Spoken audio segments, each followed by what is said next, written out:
Bienvenue sur 3 minutes de nutrition, un format un petit peu plus court que d'habitude. Les fruits et légumes sont une source majeure d'antioxydants. Il existe un niveau de preuve convaincant qu'une consommation élevée de fruits et légumes permet de réduire le risque de maladies cardiovasculaires. Le niveau de preuve est par contre plus limité pour l'obésité, le diabète de type 2 et le cancer colorectal et celui du sein.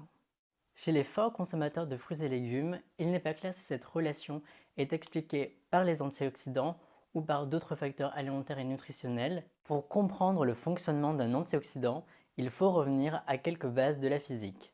La matière est constituée d'atomes et de molécules.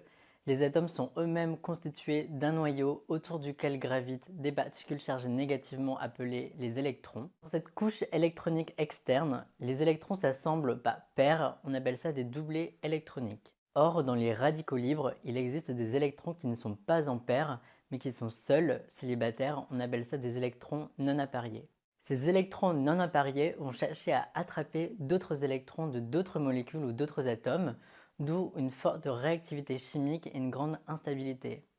D'où viennent les radicaux libres? Les radicaux libres sont fabriqués par la cellule au cours du fonctionnement normal de l'organisme, mais aussi sous l'effet de facteurs externes comme le tabac, la pollution ou les ultraviolets. Ce sont des molécules très instables qui se forment naturellement au cours de la respiration cellulaire dans les mitochondries. En quantité trop élevée, ces radicaux libres peuvent détériorer la cellule, s'attaquer au matériel génétique. C'est ce qu'on appelle le stress oxydant ou le stress oxydatif. Ce stress oxydant n'est pas une maladie, mais un état de déséquilibre entre notre propre production de radicaux libres et les mécanismes de réparation de l'organisme et également de défense. Et cela pourrait intervenir dans le vieillissement prématuré de cellules ainsi que dans le développement de certaines maladies comme le cancer ou les maladies cardiovasculaires. Face à cela, l'organisme lutte contre les radicaux libres en produisant des antioxydants. Il a été démontré dans des expériences en laboratoire que des molécules antioxydantes neutralisent ces radicaux libres en donnant un de leurs électrons. Ça permet de retarder ou d'éviter cette réaction d'oxydation. Il existe deux types d'antioxydants. Les antioxydants enzymatiques qui font partie des systèmes de défense endogènes comme l'enzyme superoxyde dismutase, la catalase ou le glutathion. Il y a également les antioxydants non enzymatiques comme les vitamines C et E qui sont les plus connus, souvent utilisés dans l'agroalimentaire comme des additifs alimentaires pour retarder cette oxydation. Dans les oranges, on peut trouver l'hespéridine, la quercétine dans les oignons ou les pommes, la catéchine dans le thé vert ou les anthocyanes dans les myrtilles par exemple. C'est une grande famille de molécules.